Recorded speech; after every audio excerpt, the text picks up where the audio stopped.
The champagne glass felt cold in my hand. Around me, 50 people laughed and smiled. But I couldn't breathe, because 3 minutes ago, my sister just told this entire room that I was worthless. And everyone clapped, and once you've heard this story, you must tell me in the comments, what did it make you feel inside? My name is Sloan Winslow, and tonight was supposed to be my parents' 30th wedding anniversary dinner. A celebration, a happy night. I should have known better. I stood outside the Charleston Manor ballroom for 10 whole minutes before walking in. My hands were shaking, but not from fear, from anticipation. From the weight of the USB drive in my clutch purse, the one containing 3 years of research. Of secrets, of lies buried so deep, my family thought they'd never surface. I told myself it would be fine. Just smile, just get through it. Just wait for the perfect moment. But the moment I stepped inside, I felt it, that shift in the air. Like everyone was waiting for something. My mother, Eleanor, stood near the entrance in her cream silk dress. She looked at me. Then she looked away. Fast. Like I was a stain on her perfect evening. "You're late," she whispered without even turning her head. "I'm 5 minutes early, Mom. You should have been here an hour ago." Helping. I didn't argue. I never do, not anymore. I've learned that silence is its own kind of power. The less you react, the more they reveal. My father, Harrison, was across the room shaking hands with men in expensive suits. Men who had no idea his empire was built on sand. He saw me, gave me a tight smile, the kind you give a stranger. Then he turned back to his conversation, probably discussing investments he couldn't afford and properties he was about to lose. I felt my stomach twist, not from hurt. From knowing what I was about to do. My brother Caleb waved from the bar. At least he acknowledged me, but even his wave felt careful. Like he didn't want to be seen being too nice to me. Caleb, the golden boy med student, who everyone thought was perfect. Nobody knew about the prescription pad he'd been caught forging last year, nobody except me, and then I saw her. Avery, my sister, 29 years old. Lawyer, perfect hair, perfect dress, perfect life. She was talking to a group of family friends, laughing, glowing. Everyone around her looked like they were under a spell. She saw me, locked eyes, and smiled. Not a real smile. A warning, I smiled back, a real smile this time. Because she had no idea what was coming, I grabbed a glass of water from a passing waiter and found a corner table. Away from everyone, that's where I always end up. The corner, the shadow, the forgotten one. But tonight felt different, heavier. Like something bad was coming, and it was. The letter arrived on a Tuesday morning, plain white envelope, no return address. Inside was a single photograph, my father, with a woman who wasn't my mother, outside a hotel in Miami. The date stamp read March 2023. There was no note, no explanation, just the photo. I stared at it for an hour. Then I did what I do best. I started digging. I called in favors from journalist friends. I traced phone records. I followed paper trails, and what I found changed everything. The affair was just the beginning. Dinner started at 7. The ballroom was decorated with white roses and gold candles. Everything looked expensive. Everything looked perfect. Just like my family pretends to be, I sat at a table with some distant cousins I barely knew. They smiled at me, politely, then talked to each other the entire time. I picked at my food, salmon, roasted vegetables, fancy bread I couldn't pronounce. But my mind was elsewhere, running through my plan, checking every detail. My phone buzzed, a text from an unknown number. "You sure about this?" I typed back, "Never been more sure of anything." The reply came instantly. "Good luck. You'll need it." I deleted the messages. My mother stood up first.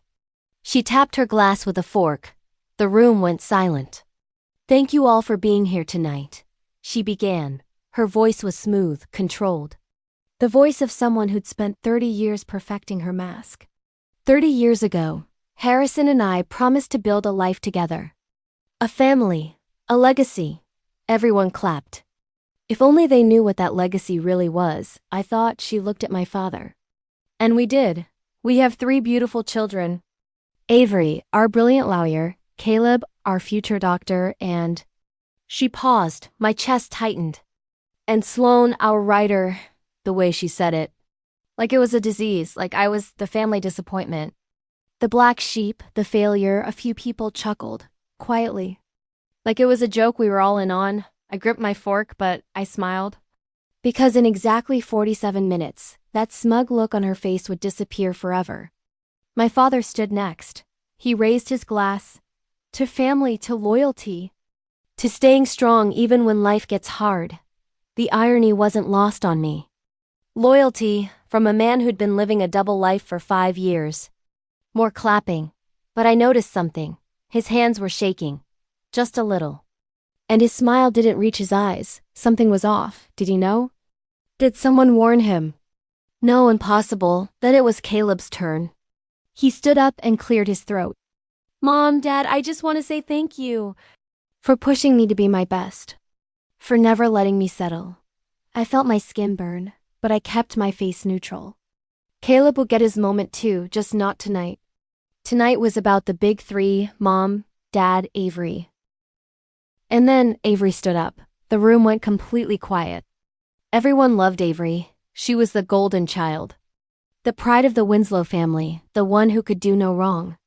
She picked up the microphone, smiled. That same perfect smile that had fooled everyone for years.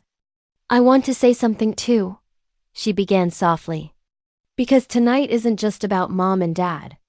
It's about family, about values, about being worthy of the name we carry. My heart started pounding. Not from fear, from rage, from years of this. Years of being made to feel small. Worthless, invisible. She looked around the room. Then her eyes landed on me. We've all worked so hard to make this family proud, she continued. Some of us, more than others. A few people shifted in their seats. Some of us became lawyers, doctors, leaders. Her voice got sharper, colder. And some of us, well, some of us failed. The air left the room. My sister, Sloan. She paused, smiled wider. She tried. I'll give her that. But trying isn't enough, is it? She's bounced from job to job. She's rejected every opportunity we've given her. She's embarrassed this family more times than I can count. Gasps. Whispers. I couldn't move, but inside I was smiling. Because she was giving me exactly what I needed. The villain origin story. The reason. The justification for what I was about to do. And honestly, Avery tilted her head. I don't think she even deserves to carry the Winslow name anymore. The room erupted in nervous laughter. Like it was all a joke, a roast, something lighthearted. But it wasn't. I saw my mother, she wasn't laughing. She was nodding. Slightly. Agreeing. My father looked down at his plate. Caleb smirked, and Avery? She raised her glass. To family. To the ones who actually earned their place. Everyone clinked glasses, everyone. I sat there. Frozen on the outside, burning on the inside. My throat tight, my eyes burning. But I didn't cry, I smiled. The dinner went on. People congratulated Avery, told her how funny she was. How honest. How brave. The word made me want to laugh. She had no idea what bravery actually was. I stayed quiet. I let every single person take their turn raising glasses with their sugar-coated lies. But inside I was counting down 25 minutes, 20:15, my phone buzzed again, another text. Showtime? I didn't respond. I just stood up slowly. The room didn't notice at first, but then, one by one, heads turned. My mother's face went pale. Sloan, sit down. I ignored her. I walked to the front. Each step deliberate, controlled. I could feel my heartbeat in my ears. I picked up the microphone. Avery's smile faded. I'd like to say something too, I said softly, sweetly. Since everyone's being so honest tonight, my father leaned forward. His face had gone white. Sloan, don't what, Dad? I smiled. Don't tell the truth? Isn't that what tonight's about? Honesty? Family values? The room was dead silent. I took a breath, let the tension build, let them wonder, let them fear. You know what's funny? I began. For years I believed what you all said about me. That I was the failure, the disappointment. The one who couldn't get her life together. I looked around the room. Made eye contact with as many people as I could. But then something changed. I stopped believing your lies. And I started digging into mine. My mother tried to stand. My father grabbed her arm, holding her down. Sit tight, Mom. We're just getting started. Whispers rippled through the crowd. Avery's right about one thing, I continued. I am different from her. I didn't become a lawyer. I didn't wear the perfect mask. I became a journalist instead, and journalists, we find things, we uncover secrets, we expose lies. Avery's face had gone from confident to confused to terrified in the span of 30 seconds. So let me tell you all a story, I said. A story about a perfect family. A family that looks golden on the outside but is rotting from the inside. My father stood up. That's enough. I turned to him. Dad, if you interrupt me one more time, I'll start with you, and trust me. You don't want that. He sat back down slowly. The room was frozen. Let's start with something small, I said. Something recent, Avery. You want to tell everyone where you were last Tuesday night? Her eyes went wide. I was working late. Working late, I repeated, at the Ritz-Carlton. Room 412. With Jacob Collins? The room exploded. Avery stumbled back. That's a lie. Is it? I pulled out my phone. Because I have photos. Timestamps. Hotel records. Jacob Collins, your married boss. 52 years old, wife, 3 kids. You've been having an affair with him for 8 months. Gasps. Shocked faces. Phones coming out to record. Those weekend business trips you've been taking? I continued calmly. Yeah, not business. You had me followed? Avery's voice was shaking. No, I said. You got sloppy. You used the firm's credit card to book the rooms. Amateur mistake for such a brilliant lawyer. My mother stood up. Sloan, stop this right now. Stop what, Mom? I turned to her. Stop telling the truth? You love the truth, don't you? You're a high school principal. You teach kids about honesty, about integrity, about being good people. She froze. So let's talk about integrity, I said. Let's talk about your affair. The room went silent. Dead silent. 15 years ago. I continued. My voice steady. You had an affair with Douglas Mitchell, the school board chairman. It lasted 6 months. You almost lost your job. You almost lost everything. My mother's face crumpled. How? How do you? I told you I dig. I find things. I smiled. Did you think I wouldn't? Did you think those sealed board meeting minutes would stay sealed forever? That's confidential. She gasped. So is your marriage, but that didn't stop you, did it? She sat down hard, put her face in her hands.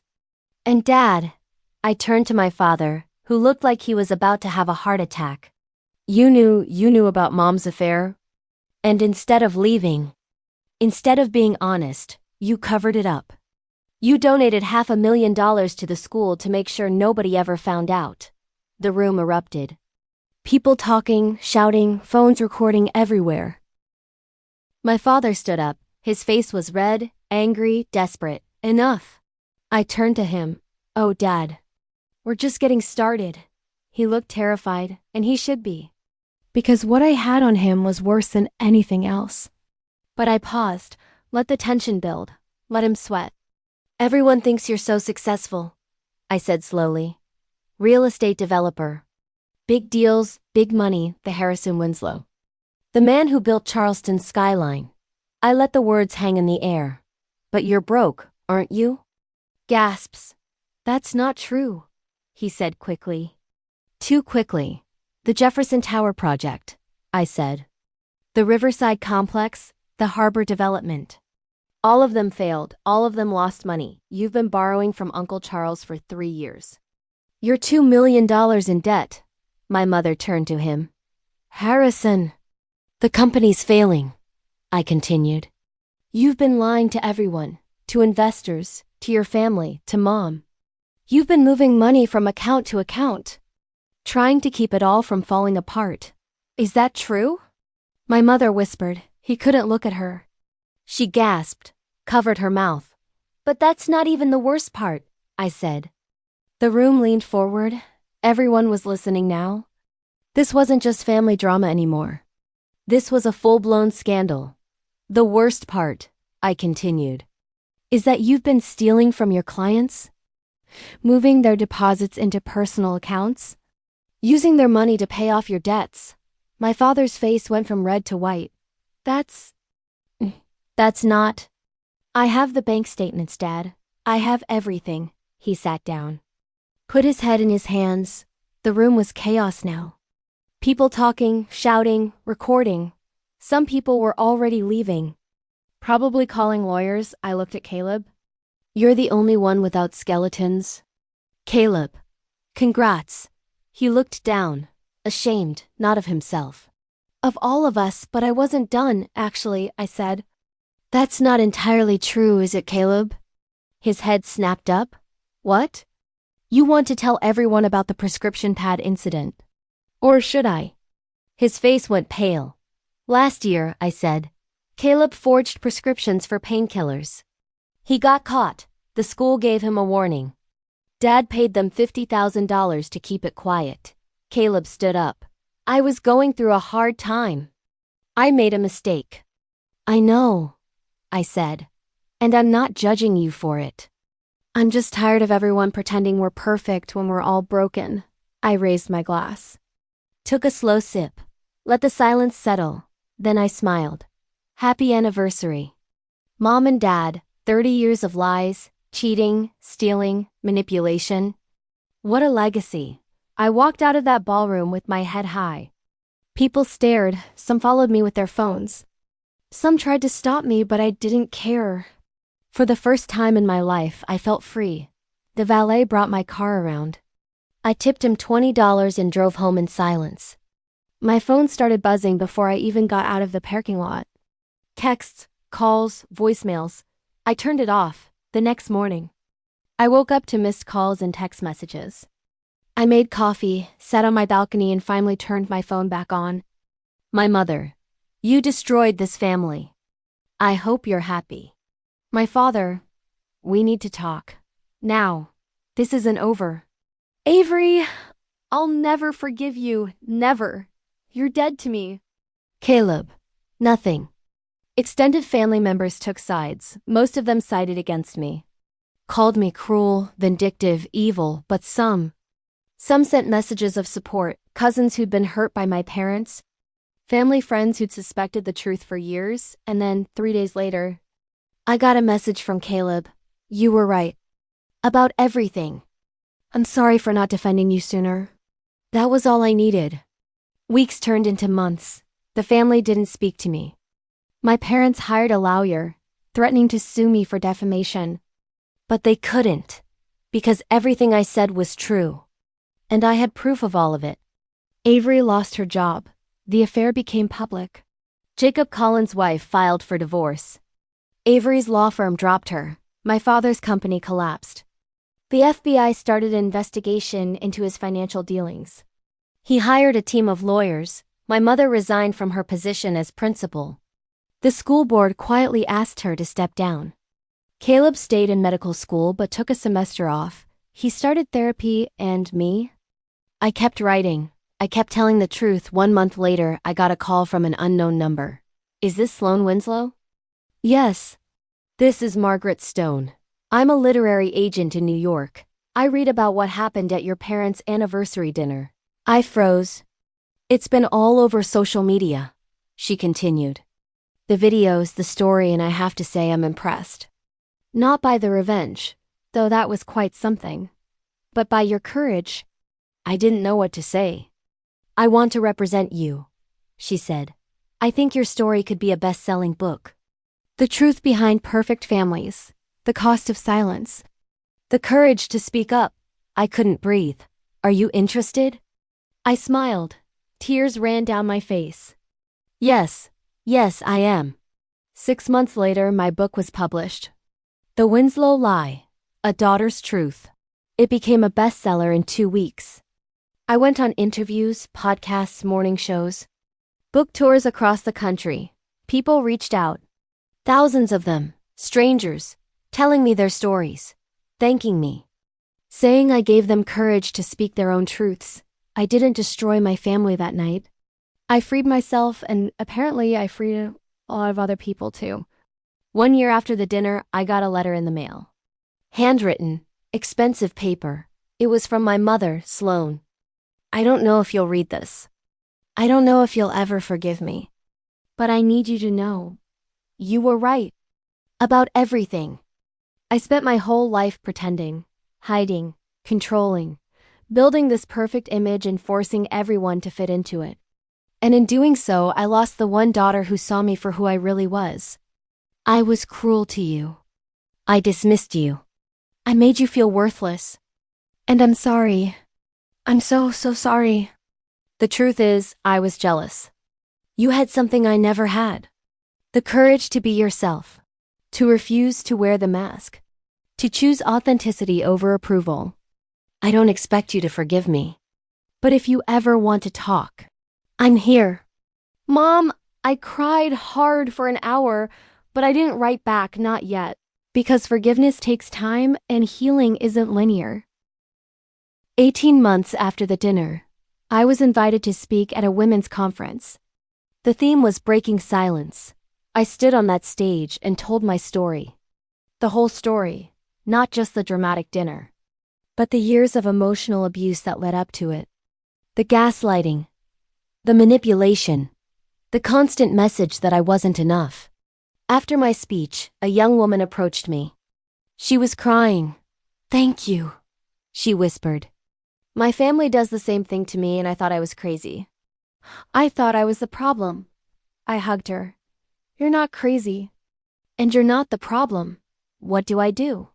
She asked. I thought about it. You tell your truth. In whatever way feels right for you. Maybe it's a public confrontation. Maybe it's a private conversation. Maybe it's just walking away and building your own life, but whatever you do, don't stay silent to protect people who hurt you. She nodded. Wiped her tears. Thank you. I watched her walk away. And I felt something I hadn't felt in years, purpose, 2 years after that night. I walked into a small coffee shop in Charleston. It was raining. I ordered my usual caramel latte, extra foam, and I saw her, Avery. She was sitting in the corner, alone, no fancy suit. No perfect hair, no mask, just her. She saw me, froze. Her hand trembled around her coffee cup. I could have walked away. Part of me wanted to. But I didn't. I walked over, stood at her table. Hi, I said softly. She stared at me. Eyes red, exhausted. Hi. Can I sit? She nodded, slowly. I sat down across from her. We didn't speak for a long moment. You look different, I finally said. Yeah, she laughed bitterly. Losing everything will do that to you, silence. You destroyed my life, she whispered. No, I said. You did that yourself. I just told the truth, she flinched. But she didn't argue. I lost my job, she said. My reputation, my friends, everything. I lost my family, I said. She looked up at me. Do you hate me? I thought about it, really thought. No, I said. I don't hate you, Avery. I pity you. She flinched again.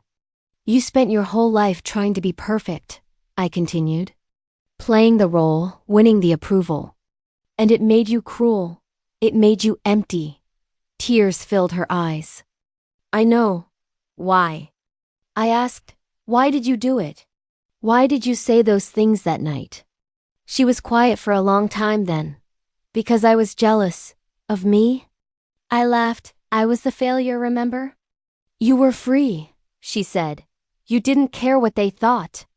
You lived your life on your terms. And I was a puppet. I did everything they wanted. Said everything they wanted. Became everything they wanted. And I hated myself for it. And I hated you for having what I didn't. I nodded. So you tried to destroy me? Yes. She wiped her eyes. And I'm sorry for everything, for the toast. For the years of making you feel small? For being the sister you deserved? I'm sorry too, I said. She looked surprised. For what? For not seeing your pain sooner. For not realizing we were both victims of the same system. She cried. Quietly, we sat in that coffee shop for 2 hours. Talking, really talking for the first time in our lives. Before I left, she asked, Can we ever fix this? I stood up, looked down at her. Maybe someday, but not today. She nodded. Okay. I walked toward the door, then stopped, turned back. Avery? Yeah? Get therapy, real therapy. Figure out who you are without the mask. And then, maybe we can try. She smiled. A real smile, small, but real. Okay, I walked out into the rain. And I felt lighter than I had in years, 5 years after the dinner. I got a call from my father, Sloan. I hadn't heard his voice in so long. Dad, I read your book. Silence. You were right, he said. His voice cracked. About everything. I was a coward. I hid, I lied, and I lost you. I didn't say anything. I'm in therapy now, he continued. Court ordered at first, but now I'm going because I want to. I'm trying to understand why I made the choices I made. Why I hurt the people I loved. That's good. Dad, the business is gone. I'm working as a consultant now. Making a fraction of what I used to. But I'm sleeping better than I have in years. I felt my throat tighten. I just wanted to say, I'm proud of you. I should have said it years ago. But I'm saying it now. I'm proud of you. Tears ran down my face. Thank you, I whispered. Can I see you? Sometime. For coffee? No pressure, just, I'd like to try. I closed my eyes. Thought about it. Really thought. Yeah, I said. Yeah, I'd like that. Really? Really, but Dad? Yes? We're starting slow, and if you lie to me even once, I'm done. I understand, no more lies. I promise. Okay. I paused. I love you, Dad. His voice broke. I love you too, Sloan. So much. I hung up, sat in my apartment. Looked out the window at the city lights, and I smiled because I survived. I spoke up and I won, not by destroying them, but by becoming the woman they tried to silence, and that was the best revenge of all. The truth didn't destroy my family, the lies did. I just finally had the courage to say it out loud.